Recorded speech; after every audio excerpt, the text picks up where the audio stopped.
Olá pessoal, tudo bem com vocês? Hoje eu vou gravar um vídeo sobre a anatomia geral do coração. Essa daqui vai ser a parte 1, porque neste vídeo eu irei falar sobre as estruturas anatômicas do coração propriamente dito. Na parte 2, daí eu vou falar um pouquinho mais sobre o mediastino, o local no qual o coração está alojado, o pericárdio e ainda sobre as margens e faces do coração.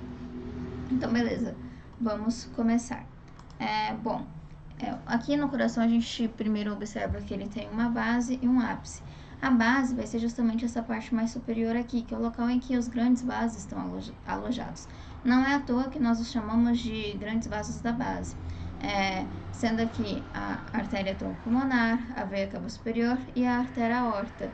Tanto que uma forma de eu saber se eu estou me referindo aqui à parte anterior ou posterior do coração é por meio da identificação da artéria troncopulmonar, porque a artéria troncopulmonar é o vaso da base, mais anterior do coração. Então, se a gente vê ela mais superficialmente aqui, primeiramente, a gente considera que estamos, na face anterior do coração. Agora, a pontinha aqui do coração, dizendo de maneira simplória, é o que nós chamamos de ápice. Ela vai estar ali voltada para o lado esquerdo do tórax, para o lado esquerdo do nosso peito, e é possível fazer a palpação dela, que a gente chama, ela de ictus cordi. E esse ictus cordi, para a gente realizar a palpação, ele vai estar localizado no ponto, de confluência ou de convergência do quinto espaço intercostal com a linha hemiclavicular esquerda. Então, vai ficar próxima ali da região do mamilo, mas é claro que isso tem, certas variações se a gente utiliza o mamilo como referência, porque nós temos pessoas que têm a mama, mais pronunciada, uma mama maior, então já vai mudar ali um pouco, a região não vai estar exatamente ali no mamilo nessas pessoas, Mas, enfim, se a gente precisa de usar como ponto de referência, em geral a gente usa o mamilo, porque vai estar perto ali da região mamilar mesmo. Além disso, nós precisamos saber que o nosso coração ele é tetracavitário, então significa que ele possui 2 átrios e 2 ventrículos, sendo átrio direito e esquerdo, ventrículo direito e esquerdo. Bem como aqui a gente observa as estruturas, que nós chamamos de aurículas. A gente tem a aurícula direita e a aurícula esquerda. Essas aurículas nada mais são do que expansões dos átrios. A finalidade delas é justamente aumentar, a capacidade de armazenamento de sangue dos átrios. Então, elas permitem que os átrios armazenem, mais sangue. Além disso, aqui eu deixei identificada a artéria coronária descendente anterior, também chamado de ramo interventricular anterior da artéria coronária esquerda. E também outra forma também para saber se eu estou falando do lado direito e esquerdo do coração, a gente olhar a artéria aorta, porque nós sabemos que a artéria aorta é composta pela parte ascendente, o arco da aorta, e a parte descendente da aorta vai estar sempre acompanhada ali do lado esquerdo do coração. Nessa peça não está representada, muito bem aqui a parte descendente, mas em peças que tem, esse seria um bom ponto de referência. E nós temos, além disso, a veia cava superior. Nós sabemos que a veia cava superior, ela desemboca obrigatoriamente no átrio direito. Então, se nós estamos vendo ela aqui, significa que este é o lado direito do coração. Pois bem, agora vamos continuar um pouquinho com relação às estruturas internas. Como eu já falei, nós temos os átrios, e os ventrículos. Além disso, aqui nós vamos ter as válvulas, sendo elas a válvula tricúspide, também chamada de válvula atrioventricular direita, e válvula bicúspide, também chamada de válvula atrioventricular esquerda, ou ainda válvula mitral. Já falei em outro vídeo porque do nome mitral, mas vou falar aqui novamente. Mitral ele se refere justamente ao chapeuzinho do bispo da Igreja Católica, porque o nome daquele chapeuzinho é mitra. Então a pessoa que primeiro descreveu essa válvula achou que essa válvula, se parecesse com esse chapeuzinho do bispo, e por isso deu o nome dela de mitral.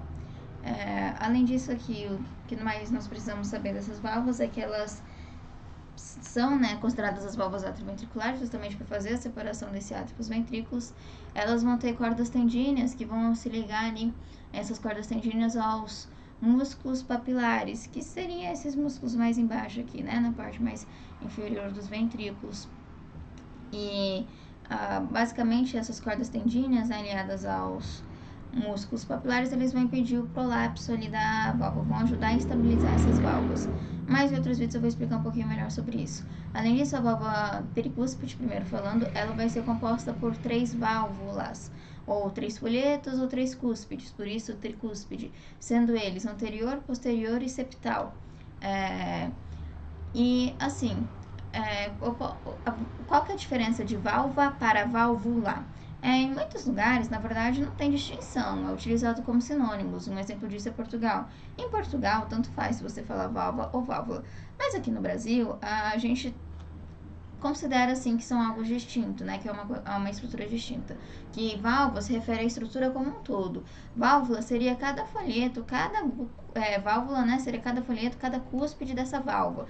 Então, como eu disse, a válvula tricúspide ela vai ser composta por 3 válvulas, que são anterior, posterior e septal. E a mesma coisa vale para a válvula bicúspide, só que aqui a bicúspide, como o próprio nome diz, ela só possui duas cúspides, ou 2 folhetos, ou então 2 válvulas, sendo elas anterior e posterior. Além disso, aqui a gente observa o septo interventricular, que é justamente ele que faz a separação, né, dos ventrículos. E aqui a gente também consegue observar com relação à diferença de espessura das paredes dos ventrículos, né. Observem que o ventrículo esquerdo, né, a parede do ventrículo esquerdo é de 2 a 3 vezes mais espessa que a parede do ventrículo direito, justamente porque o ventrículo esquerdo é que vai impulsionar o sangue para a nossa circulação sistêmica, então ele vai ter maior força de contratilidade ali. Além disso aqui, né, tá representado também, não identifiquei, o ósseo da artéria troncopulmonar, e aqui a gente vai ter, né, uma válvula semilunar, que seria a válvula pulmonar, né, ou válvula da artéria troncopulmonar, enfim. Aqui nós conseguimos ver melhor, né, representado os músculos papilares, justamente aqui onde está tendo a inserção, né, dessa válvula, que neste caso aqui se trata da válvula bicúspide. E também ele vai estar, né, as cordas tendíneas, né, elas vão prender essas válvulas aos músculos papilares. Então, ali bem aqui na parte mais superior dos músculos papilares, nós temos as cordas tendíneas. Além disso, nós também temos as trabéculas cárneas presentes nas paredes dos ventrículos, e a gente também tem os músculos pectíneos que vão estar presentes nas paredes dos átrios. Beleza, acho que dessa parte principal é isso. Agora vamos para a próxima imagem. Aqui a gente consegue ver o septo interatrial, que tem a função justamente de separar os átrios, né? Assim como o septo interventricular faz a separação dos ventrículos, afinal de contas precisa dessa separação, porque no nosso coração a gente não tem a comunicação de sangue arterial e venoso, então isso significa que o sangue presente na parte direita do coração não vai se comunicar com o sangue presente na parte esquerda. Aqui nós temos a fossa oval, que é um remanescente do forame oval, né? Que a gente vê lá em embriologia, porque no início aqui a gente tinha realmente um forame. O que seria um forame? Vamos dizer de maneira simplória que é um buraco. Que daí sim tinha a comunicação do átrio direito com o átrio esquerdo, só que no bebê a gente não vai ter, né, troca gasosa realizada pelos pulmões, então a gente só tem a circulação de um tipo de sangue. Então, mesmo lá, não tem comunicação de sangue arterial com venoso. Aqui a gente também observa o ósseo do seio coronário, que o seio coronário é justamente aquela estrutura responsável, né, em que há a convergência, né, das veias do coração e que vai fazer toda a drenagem do sangue venoso das paredes do coração, né? Tanto que aqui, assim, a gente vê que essa peça, ela pinta, né, de azul as estruturas que transportam sangue venoso e de vermelho as estruturas que transportam sangue arterial. Mas o ósseo do seio coronário aqui está pintado de vermelho. E isso daqui é um erro, né? Na verdade deveria estar pintado de azul, porque o seio coronário, né? O ósseo do seio coronário, ele desemboca justamente no átrio direito e ele vai transportar sangue venoso e não arterial. Beleza. Aqui nós temos de novo a válvula tricúspide. E acho que dessa imagem as principais estruturas são essas. Ok. Daí aqui a gente também tem a válvula aórtica, que vai ser outra válvula semilunar que nós temos aqui no coração, porque no coração nós temos 2 válvulas atrioventriculares, direita e esquerda, tricúspide e bicúspide, ou tricúspide e mitral, tanto faz, e 2 válvulas semilunares. Mas por que do nome semilunar? Justamente por causa do seu formato das suas, da válvula mesmo, que a gente fala que tem formato de semilua. E também aqui uma distinção que a gente tem é que as válvulas semilunares não possuem cordas tendíneas, né? Diferentemente das válvulas atrioventriculares. Beleza, aqui a gente vê de novo os músculos papilares, as trabéculas cárneas, e nós temos aqui as veias pulmonares, que, como vocês podem ver, está pintado de vermelho e muito bem representado, porque as veias pulmonares elas vão trazer o sangue dos pulmões e levar ali, desembocar no átrio esquerdo, justamente carregando o sangue arterial. E aqui também, de novo, né, as veias pulmonares. Então, aqui veias pulmonares, aqui os ósseos, as veias pulmonares, né? Ok. Sim. Antes de passar para essa imagem aqui, falar sobre o esqueleto fibroso do coração, é importante dizer que a gente não está tendo essa representação nessas peças, mas a gente tem uma estrutura chamada de trabécula septomarginal. Essa estrutura ela vai estar presente exclusivamente no ventrículo direito. Então, como o próprio nome diz, ela vai partir ali uma porção mais inferior do septo interventricular, então ela parte do septo e vai até ali a margem do coração, né, conectando ali também nos músculos papilares, enfim. E basicamente, qual que vai ser a função dessa trabécula septomarginal? Essa trabécula septomarginal, ela vai ser meio que uma via rápida, meio que um atalho, porque ela vai ajudar ali no controle, né, justamente da contração do coração, porque eu vou gravar um vídeo sobre isso. Nós temos o sistema de condução do coração, e nesse sistema de condução do coração nós temos estruturas que vão sair ali do feixe atrioventricular, também chamado de feixe de His, vai estar presente ali nessa região do septo, né? E desse feixe vão originar as fibras de Purkinje, que são células cardíacas, né? Fibras cardíacas modificadas e que têm a função de conduzir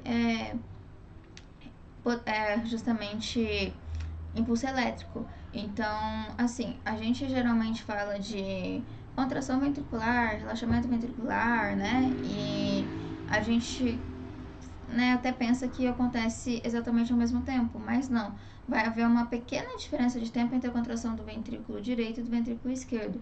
O ventrículo direito, ele vai se contrair milésimos de segundos antes do ventrículo esquerdo.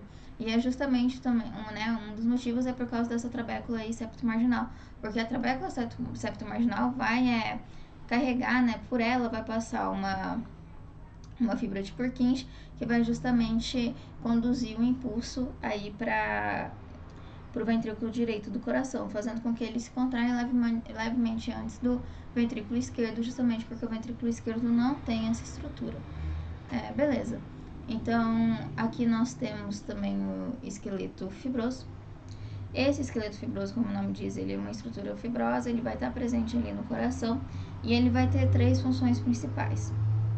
Uma delas é justamente o local de inserção das fibras, né, cardíacas, das células musculares cardíacas. A outra vai ser impedir, né, ele vai dar uma certa estabilidade para as válvulas, tanto que nós dizemos que ele é formado por 4 anéis, né? Ou então a gente fala que são 2 anéis e 2 coroas, depende, porque aqui a gente fala anel fibroso esquerdo, que vai ser justamente o da válvula atrioventricular esquerda, o anel fibroso direito, que daí é o da válvula atrioventricular direita, e a gente pode chamar de anel ou então de coroa, que vai ser justamente, né, das válvulas semilunares. Então a gente vai ter da válvula pulmonar, ou da válvula tronco pulmonar, tanto faz, e a gente tem também da válvula aórtica ou da válvula da aorta. E como eu disse, elas vão proporcionar a estabilidade da válvula, então vai impedir, por exemplo, que ocorra o prolapso, que elas se dilatem demais, ou enfim, se dilatem, ou então que se contraiam de menos. Ajuda realmente a manter essa estrutura da válvula. E a outra terceira função, mas não menos importante, é que como ele é uma estrutura fibrosa, ele vai atuar como um isolante elétrico, porque as fibras cardíacas, né, o músculo em geral, ele tem a capacidade de conduzir corrente elétrica, tanto que, por exemplo, quando a gente leva um choque, a gente se contrai, não se contrai, então os nossos músculos estão se contraindo, né, o nosso músculo esquelético, enfim, porque eles têm a capacidade de conduzir impulso elétrico, até por isso que, né, um dos motivos, até dessa forma que se dá a contração do coração. Mas aqui a gente quer que pelo sistema de condução do coração, a gente quer que o impulso elétrico, né, gerado ali na parte superior dos átrios, em um outro vídeo falarei melhor sobre isso, chegue rapidamente aos ventrículos, a parte ali sai mais ou menos da região da base do coração e vai até o ápice do coração, por assim dizer. E a gente precisa que isso seja de maneira rápida e eficiente. Por isso que entra aqui também o esqueleto fibroso. Ele vai atuar como um isolante, também vai impedir que haja dispersão, né, desses impulsos elétricos e também permite ali uma contração coordenada, porque ele garante que daí haja a contração dos átrios, por exemplo, para depois apenas haver também a contração dos ventrículos. Gente, para a aula de hoje era isso que eu tinha programado. Espero que vocês tenham gostado e até a próxima. Tchau, tchau!